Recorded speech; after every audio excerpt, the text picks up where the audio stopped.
Olá, seja muito bem-vindo ao 2021 na Ponta do Lápis, uma live fornecida pelo Sistema Fecomércio para todo mundo colocar as suas finanças pessoais em dia. Eu sou a Patrícia Palermo, sou economista-chefe aqui do Sistema Fecomércio e você vai poder assistir essa live, além agora do nosso canal no YouTube, também no nosso streaming de podcasts, né? Onde você pode assistir essa mesma live com muita informação para você. Vão lá no nosso Faz a Conta.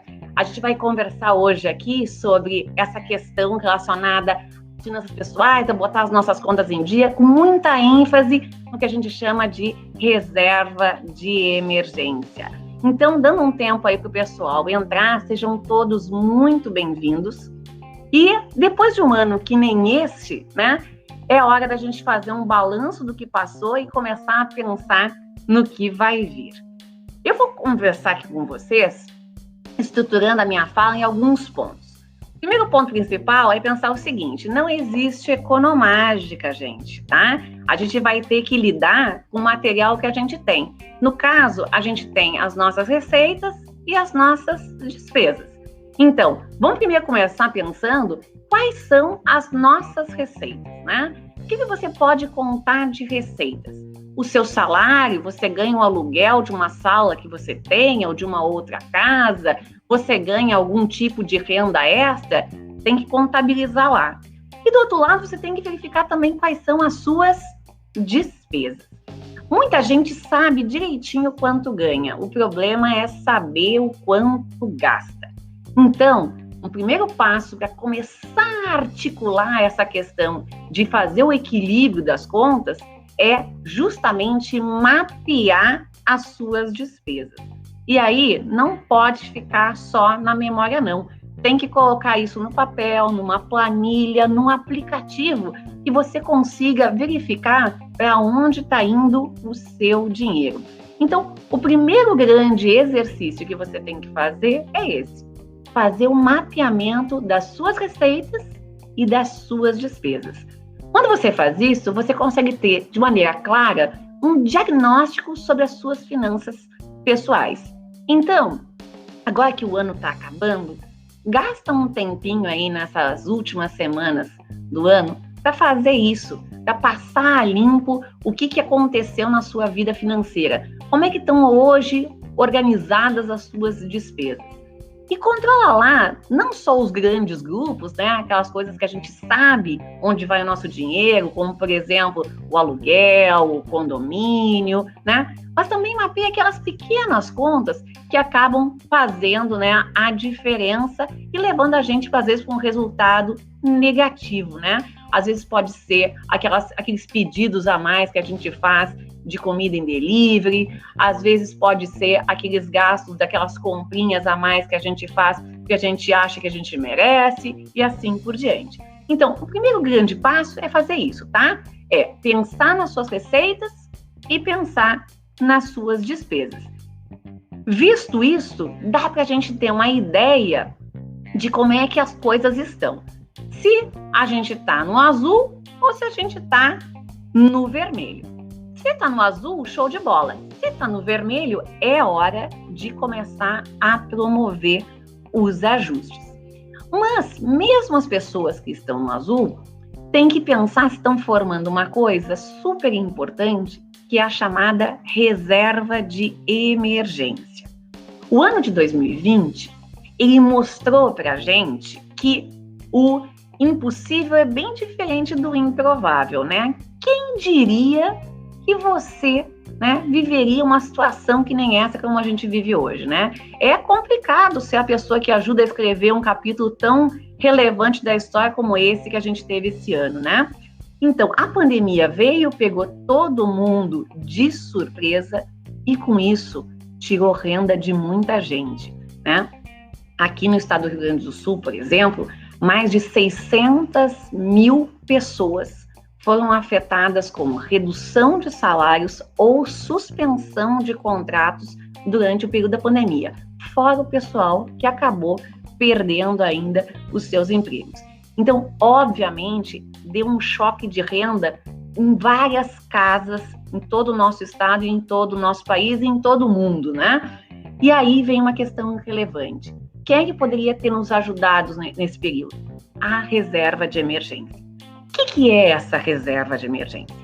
Essa reserva de emergência é aquele dinheiro que você tem lá guardado, de fácil acesso, que vai te ajudar a passar por momentos mais complicados, tanto do ponto de vista de receitas, quanto do ponto de vista de despesas, com mais tranquilidade, tá? A nossa vida, ela é repleta de incertezas, né? A gente não sabe como é que a gente vai acordar no dia de amanhã, né? Infelizmente, a gente está sempre sujeito a ficar doente, a perder o emprego, ou outras coisas que são menores, mas que acontecem também, né? É aquele reparo na casa que tem que ser feito, é aquele reparo no carro que tem que ser feito. Então, essas coisas podem demandar um dinheiro que às vezes a gente não tem. E se a gente não tem, a gente acaba tendo que acessar esse recurso junto ao sistema financeiro. E como a gente faz isso de uma maneira, às vezes, impensada, a gente acaba usando o crédito que está mais fácil disponível para a gente. E justamente o que está mais fácil para a gente é justamente o mais caro. Então, para evitar isso, a gente precisa formar uma reserva de emergência, tá certo? Então, vamos começar pensando em quanto que a gente tem que ter guardado nessa reserva de emergência. Bom, essa pergunta é a primeira pergunta que todo mundo faz, né? Quanto tem que ter guardado uma reserva de emergência? Bom, a resposta, como quase tudo na vida, é depende. Depende do quê, Patrícia? Olha, depende, por exemplo, do seu vínculo de trabalho. Pessoas, por exemplo, que são funcionárias públicas ou que são aposentadas, são pessoas que têm renda muito mais estável. Essas pessoas, é indicado para elas que elas possam ter ali guardado o equivalente a uns 3 meses de gastos mensais. O que significa isso? Não é que ela tenha que guardar o equivalente a 3 meses da renda dela. Não. Ela tem que gastar ela tem que ter guardado o equivalente a uns 3 meses do quanto ela gasta. Então para isso é importante apurar quanto é que é o teu custo de vida, quanto é as tuas despesas mensais. Agora, e as pessoas, por exemplo, que são CLT? As pessoas que são CLT, o que a gente sabe? Que elas estão sujeitas a perder o seu trabalho. Quando elas perdem o seu trabalho, elas podem acessar, por exemplo, benefícios como o seguro-desemprego. Mas o seguro-desemprego, ele pode ter uma diferença muito grande até da renda que essa pessoa tinha anteriormente, né? E aí fica difícil fazer com que todas as suas despesas caibam naquele salário ali, naquela remuneração do seguro-desemprego, do benefício do seguro-desemprego. Então, o que é indicado que se faça? É indicado que essas pessoas guardem aí em torno de 6 meses de gastos mensais, tá certo? O equivalente a 6 meses do seu gasto médio mensal. Esse número pode aumentar? Pode. Por exemplo, a gente está vivendo um momento agora de desemprego muito alto dentro da sociedade, né? E ano que vem vai ser um ano em que, por mais que o emprego aumente, o desemprego também vai aumentar. Como assim, Patrícia? Como é que vai aumentar emprego e vai aumentar desemprego? Simples. O que é um desempregado? Desempregado é uma pessoa que procura emprego e não acha. Hoje, muita gente não está procurando emprego. Muita gente está em casa, né? Ainda recebendo benefícios, seja do auxílio emergencial, seja ainda do processo recorrente das demissões que aconteceram esse ano. Mas em 2021, o cenário é outro. Muitas pessoas vão ter que voltar ao mercado de trabalho para procurar emprego. Quando as pessoas voltam para o mercado para procurar emprego, enche, né, esse mercado de trabalho de pessoas desocupadas, isto é, de pessoas que estão procurando emprego. Isso acaba afetando os salários de entrada, né? Então, tudo se modifica. Então, fica aqui uma sugestão para quem está, por exemplo, principalmente em empresas que estejam nesse momento, né, que esteja correndo demissões e assim por diante, que a reserva de emergência aí tem que ser aumentada, a gente tem que pensar em algo em torno de 8 até 12 meses. Então, tem que formar aí necessariamente uma reserva de emergência mais longa.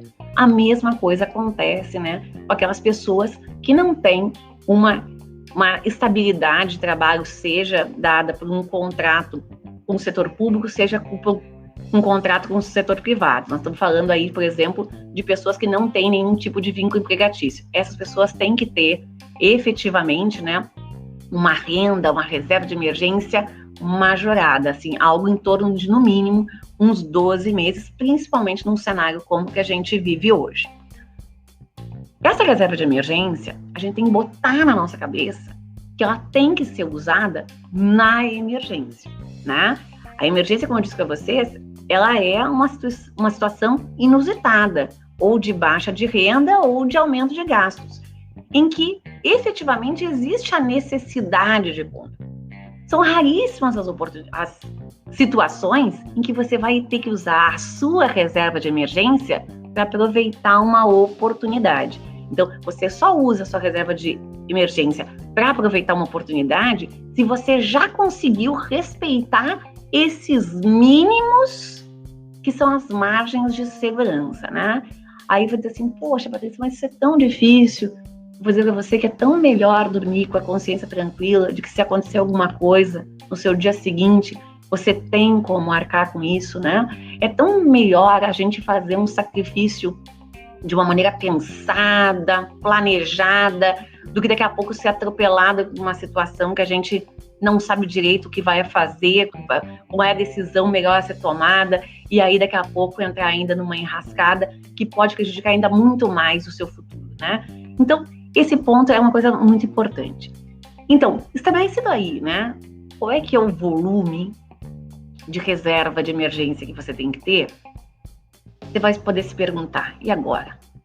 Como é que eu pego e monto essa minha reserva de emergência?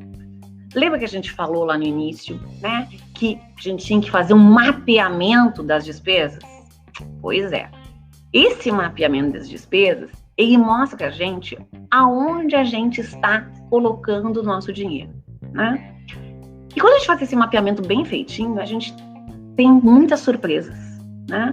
Muitas surpresas por quê? Porque muitas vezes a gente faz gastos de maneira impensada. Ou existem gastos lá na nossa conta que simplesmente estão lá porque sempre estiveram, né? Então, o que a gente tem que pensar? Que se a gente não tem uma reserva de emergência, ou essa reserva de emergência não está indo nos patamares mínimos para dar segurança para a gente, talvez a gente tenha que fazer pequenos sacrifícios hoje para garantir essa nossa tranquilidade do amanhã, né? Então, coisas bem importantes aqui. Tem muita gente que lá no seu plano de gastos, por exemplo, eu sou sócia de um clube. Mas quantas vezes você vai no clube? Eu vou pouquíssimas vezes. Então, para que você é sócio do clube? Você paga lá a mensalidade e você não vai. A mesma coisa acontece quando você faz isso com uma academia, né? Ou quando você faz sobre um curso de inglês pela internet que você não assiste. Se você está pagando algo que você não usa, você está jogando dinheiro fora. Outra questão importante, lá o plano da TV a cabo. O plano TV a cabo, ele é algo que muitas vezes usa de um recurso grande dentro das casas das pessoas. Só que muitas vezes a gente tem aquele plano de uma época que ninguém tinha streaming, de uma época que ninguém tinha Netflix, né, Disney Play, Disney Plus e assim por diante. Agora as pessoas já têm isso. E aí você continua com o mesmo plano de TV a cabo que você tinha com esses outros streamings. Pra quê? Quem sabe a gente repensa esse plano de TV a cabo, torna ele menor e vai para os streamings, tá? Nos streamings, você já pensou em compartilhar?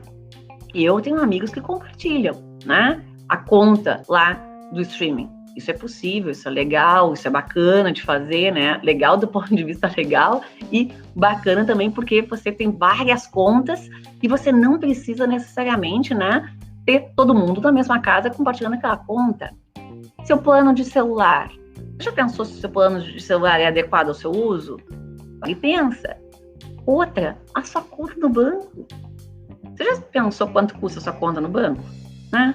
Você já pensou que você tem outras alternativas do que simplesmente ter a conta no seu banco, né? Vamos pensar uma coisa interessante, né? Muitas vezes a gente entra para trabalhar em algum lugar e a pessoa diz assim, você tem que ter a conta em tal banco, né?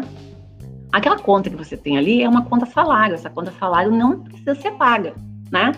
E você pode fazer hoje, existe de uma maneira muito fácil de fazer isso, né? Você receber a sua conta salário em um determinado banco e fazer de maneira imediata a portabilidade desse recurso para uma outra conta que não seja paga. Hoje a gente tem disponibilidade, né, de contas praticamente gratuitas, né, em bancos digitais. Mas como é que eu posso fazer isso? Pesquisa, né? Isso é uma coisa importante, né? A gente gasta tanto tempo da nossa vida tentando ganhar dinheiro e a gente não gasta tempo da nossa vida tentando cuidar desse dinheiro que a gente tem. Então, existem vários pequenos mecanismos em que a gente pode secar esses gastos que podem ser evitados ou que podem ser diminuídos. E eu gosto sempre de dizer o seguinte, diminuídos por hora, né? Quem diz que precisa ser para sempre? Mas que a gente precisa fazer isso agora para montar aquilo que é uma reserva primordial, é a primeira de todas as reservas que a gente tem que ter, né? Aí vou ir para um outro ponto que é um pouquinho mais delicado, né? Muitas vezes as pessoas acabam tendo um tipo de vida que é muito mais caro do que a renda dela possibilita, tá certo? E o que eu tô dizendo aqui para vocês aqui é que a gente tem que sempre viver um degrau abaixo do que a gente ganha, né? E por quê? Por causa disso, né? A gente não sabe o que vai acontecer com a nossa renda e com a nossa despesa, isso pode, muitas vezes, entrar numa situação de desequilíbrio ali, mesmo que temporário, mas isso pode acabar tendo efeitos bastante negativos sobre a nossa vida de consumo futura.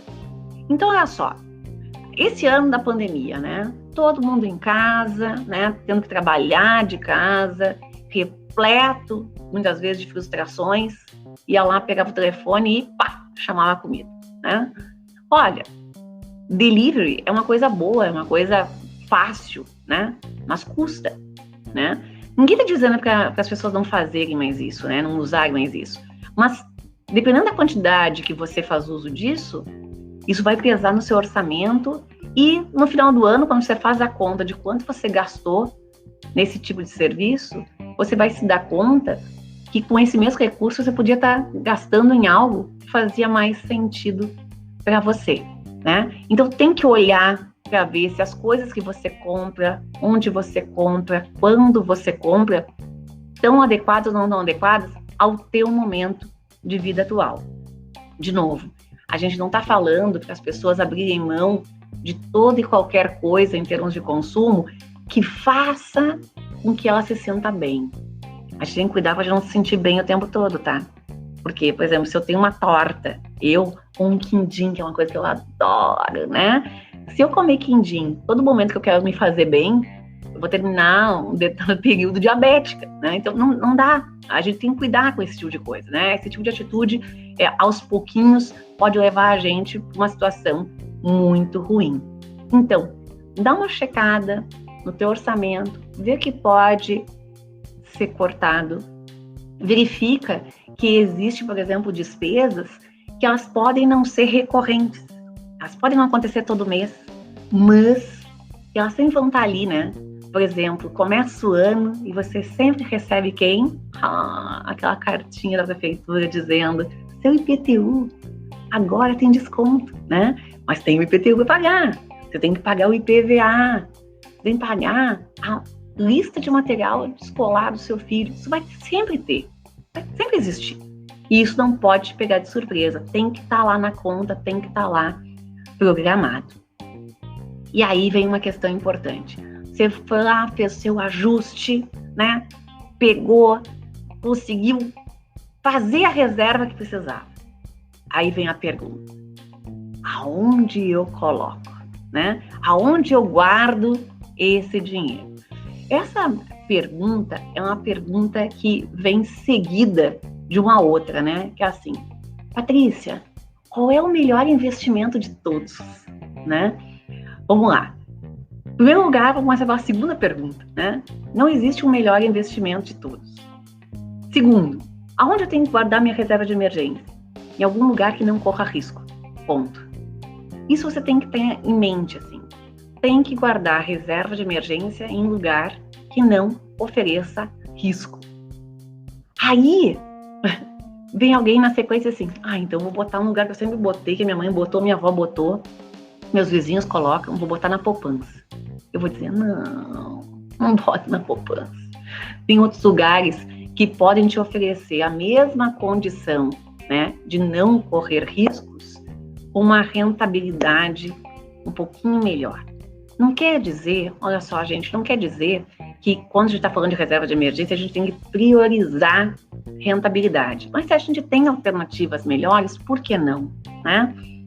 O brasileiro, em geral, ele aprende várias coisas, né, na escola, mas muito pouco ele aprende sobre como fazer uma coisa muito simples, que é lidar com o seu dinheiro, né? Durante muito tempo, dentro da sociedade brasileira, principalmente os poupadores menores tinham pouquíssimo acesso a alternativas de aplicação. E aí a gente popularizou esse uso da caderneta, né? Da caderneta de poupança. Só que hoje o mundo é outro, a gente tem outras alternativas, né? Alternativas que rendem mais, que são tão seguras quanto e que oferecem para os indivíduos, né, a mesma liquidez, por exemplo, que é essa facilidade de acesso ao recurso que a caderneta de poupança tem, né? Então vamos pensar aqui em algumas alternativas. Eu já falei anteriormente, né, que hoje a gente tem alternativas diferentes aí de ter conta em banco, né? Conta em banco, conta em cooperativa, conta em corretora. Você já deve ter ouvido falar numa coisa chamada de conta remunerada, né? Tem várias alternativas aí, seja em corretora, seja em bancos digitais, que oferecem a conta remunerada. Essa conta remunerada é uma aplicação que você tem como se fosse uma conta corrente, mas que o seu dinheiro, enquanto está lá parado, ele está rendendo, né? Normalmente, essas contas remuneradas, elas rendem 100% do CDI.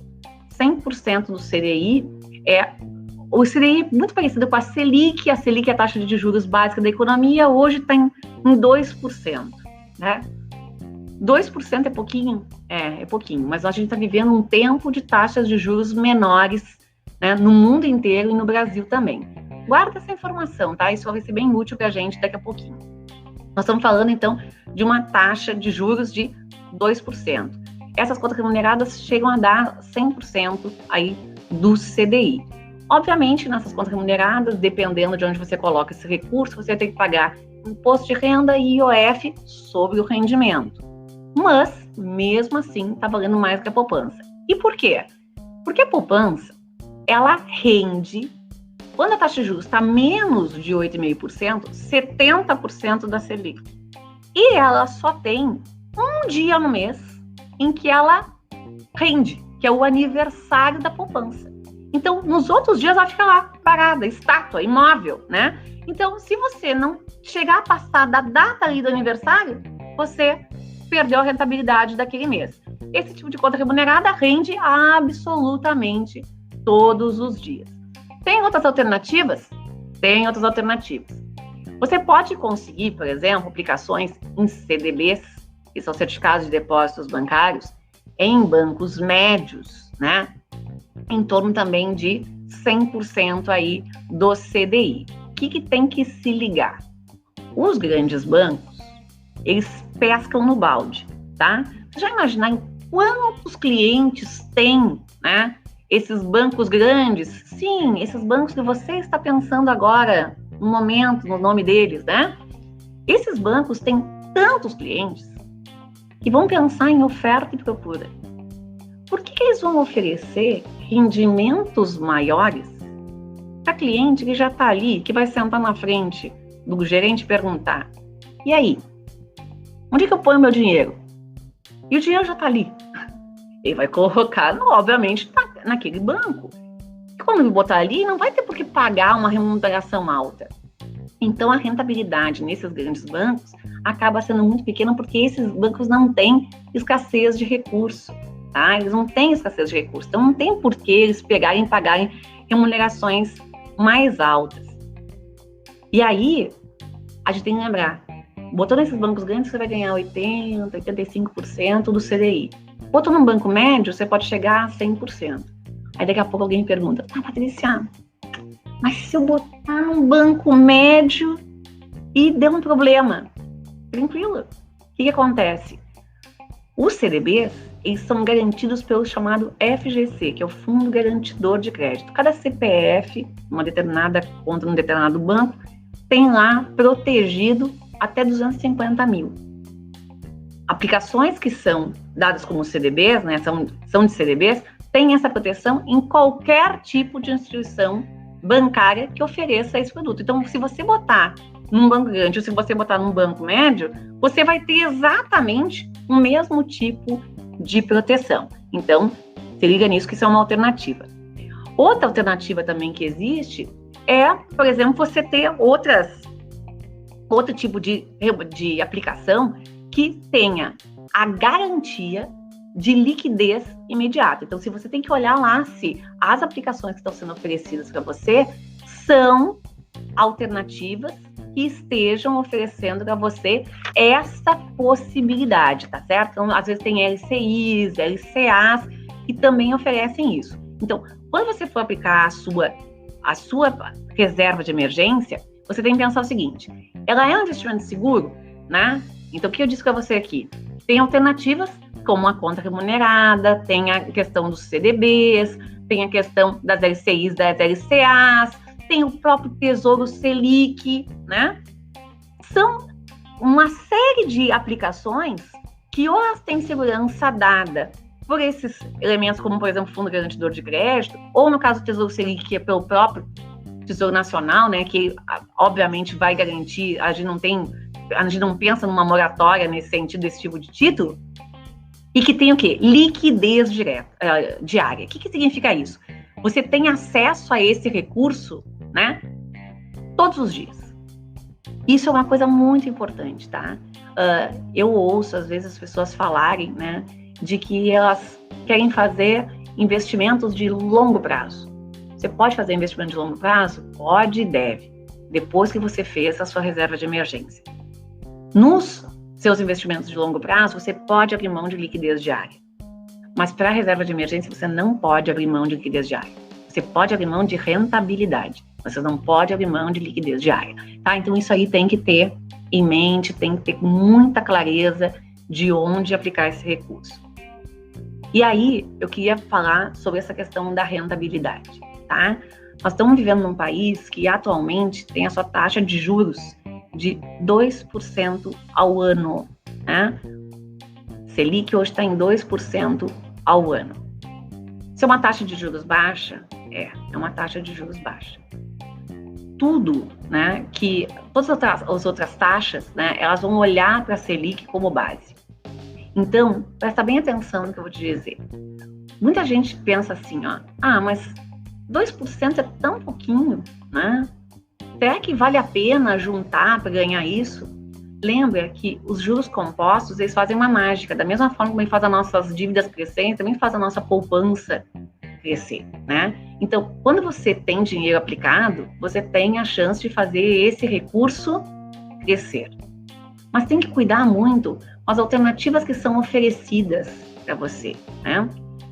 Existe uma coisa muito clara que a gente tem que entender, é o seguinte: rentabilidade se ganha com risco. Quanto mais risco se toma, mais possibilidades, né, de se atingir rentabilidades mais altas.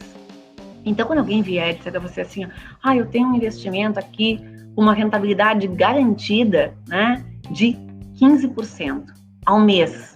Olha, pode botar embaixo em letras garrafais, golpe, não tem como garantir isso.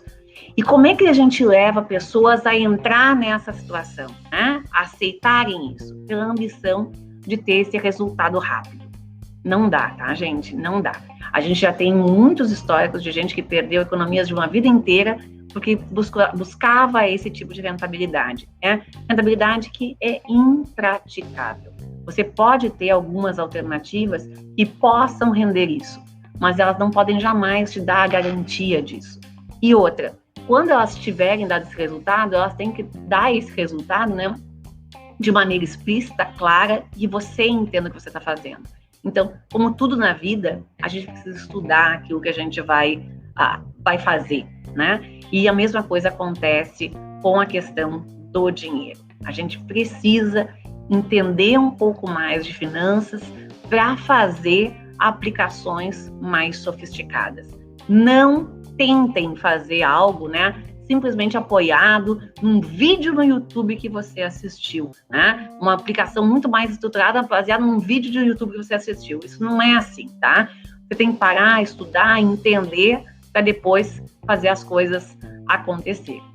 Eu queria voltar aqui num ponto que é importantíssimo quando a gente está falando dessa questão relacionada a rendimentos mais baixos, né? Você já se deu conta que a gente está falando de uma taxa de juros básica de 2% ao ano. Você faz uma compra e você consegue um desconto, por exemplo, de 5%.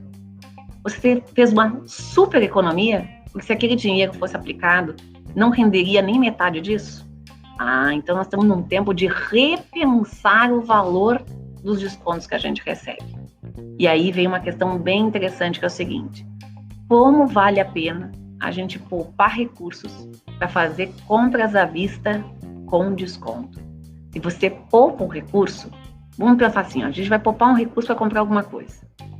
Aí a gente poupa e aplica. Quando a gente vai poupando e aplicando esse recurso vai crescendo lá. Vai crescer pouquinho.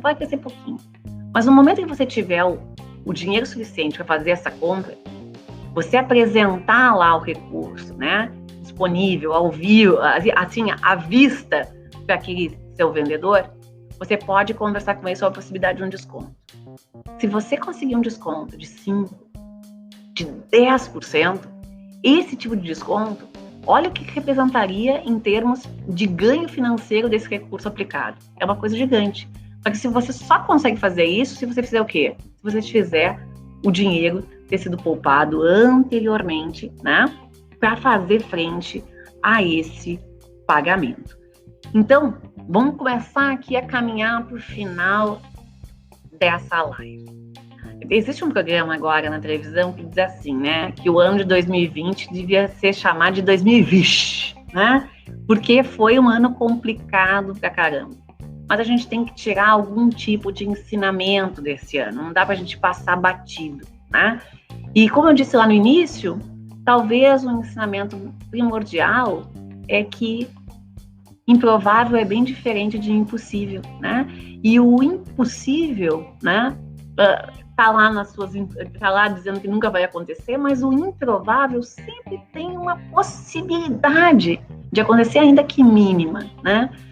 Esse ano muita gente perdeu renda, né? Perdeu emprego, né? Sem contar, obviamente, em todas as outras perdas muito mais significativas que isso, que foram as perdas de vidas, né? Mas para a gente começar um ano de 2021, né, bem, além de, obviamente, a gente fazer toda essa nossa parte de cuidado da saúde sua e do outro, vale a pena também cuidar da saúde financeira. O que a gente sabe, né?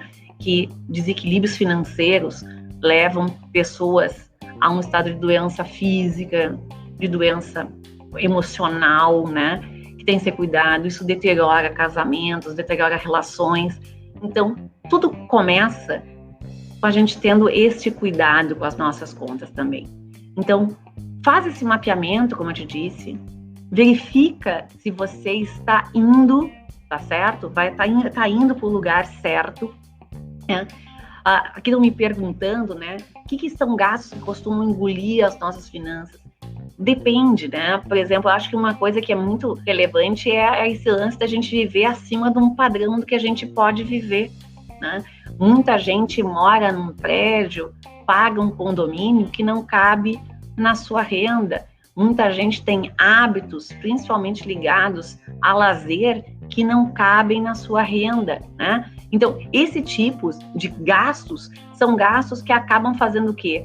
Pressionando demais as nossas despesas e evitando que a gente forme poupança. Porque isso é uma coisa importante. Mais importante de poupar muito é poupar sempre. Então, você sempre tem que ter, né, esse andar no degrau de baixo aqui, para que caso haja algum tipo de movimentação imprevista, a gente consiga fazer a acomodação. Então, feito essa grande olhada no orçamento, é importante dar essa verificada que pode ser cortado temporariamente que seja, né? E montar essa reserva de emergência. Lembra que eu te falei, então? Reserva de emergência depende do teu vínculo de trabalho, isto é, de quão estável é essa tua relação com o teu emprego e, portanto, com a tua renda, né? Essa que é a questão mais importante. Essa reserva de emergência tem que estar na cabeça que tem que ser usada para emergência, tá bom? E as emergências, elas têm essas características de ser o imprevisto, de ser o inusitado, de ser o inadiável, de ser o necessário, tá bem? A gente só começa a aproveitar a reserva de emergência para alguma oportunidade quando a gente já respeitou o mínimo de segurança. Onde eu vou aplicar esse recurso? Eu vou aplicar esse recurso em algo que me garanta liquidez, né? Garanta liquidez, mesmo que eu tenha que abrir mão de rentabilidade. Mas lembra, né? Tem alternativas de minimizar a perda de rentabilidade. No sentido de quê? De procurar as alternativas que dêem a rentabilidade um pouco maior. Mas para isso, tem que parar, pensar o que fazer e pesquisar essas alternativas, tá certo? Então, verifica lá essas questões ligadas às contas nos bancos digitais, olha a questão das cooperativas de crédito, né? Aqui no Rio Grande do Sul, por exemplo, elas são super bem desenvolvidas, tem uma abrangência enorme de acesso aí a um monte de gente. Então, olha para as corretoras, vê alternativas que se apresentem para ti. Lembra que nós estamos num tempo de juros baixos e se oferecerem alternativas aí com rentabilidades altas e garantidas, é cilada, Bino, tá? Então tem que dar uma cuidada nisso. E quando terminar a reserva de emergência, tá lá montadinha, feita, né? Pra tu dormir tranquilo e sereno, aí tu vai pensar em fazer, né, aplicações de longo prazo, aí tu vai pensar em abrir mão de liquidez, aí tu vai pensar em buscar, né, rentabilidades mais altas, mas não dá de jeito nenhum para ter, né, esse tipo de aplicação sem ter a reserva de emergência. E aí eu vou abrir um super parênteses aqui para encaminhar para o fechamento de fato, que é o seguinte: não adianta ter poupança e ter dívida, tá? Não adianta, né? Então, quando tu fizer esse teu planejamento, olha lá o tamanho da tua dívida, vê como é que tu pode simplesmente se livrar dessa dívida, nem que seja repactuando ela. Muitas vezes as pessoas, né, têm dívidas que são caras, então uma alternativa é trocar dívidas caras por dívidas mais baratas. E como é que a gente faz isso? Por exemplo, se você está com um problema lá, né, de uso direto do cheque especial, pode ter certeza que o teu orçamento está desequilibrado, então tu vai ter que gerar esse reequilíbrio, mas para pagar aquele saldo devedor ali, você vai ter que provavelmente fazer um empréstimo, e aí vale a pena procurar nas várias alternativas de fornecedores de crédito aquele que tiver a condição mais barata para você. E, de novo, né, repensar isso, né, ver como é que isso vai ser pago mensalmente, de forma que não se pode, como eu posso dizer assim, comprometer esse teu recurso. E lembrando o seguinte, né, que um negócio bem interessante de fazer é, quando você está com as contas ajeitadas, uma coisa que eu fazia desde bem novinha, quando eu me casei lá muitos anos atrás, que era o quê? Que era a chamada poupança ex-ante, né? O que é a tal da poupança ex-ante? Eu nunca poupei o que sobrava, eu sempre gastava o que sobrava. Então, no primeiro momento, o que eu fazia? Chegava o salário na minha conta, Eu reservava lá o que eu tinha que guardar e com o restante eu fazia o meu mês acontecer, tá certo? Então, quando a gente se paga antes, né, quando a gente reconhece que esse nosso compromisso em formar reservas é um compromisso que a gente tem com a gente, né, as coisas ficam todas mais fáceis. Gente, eu agradeço muito a atenção de todos vocês. Eu peço desculpas, né, para as perguntas que eu não consegui responder ao longo dessa nossa live aqui. Espero que a gente tenha novas oportunidades de se encontrar e em nome de todo o sistema FEComércio, eu agradeço, né, a disponibilidade de vocês de assistirem essa live ou quem está assistindo aqui no nosso podcast, o Faz a Conta.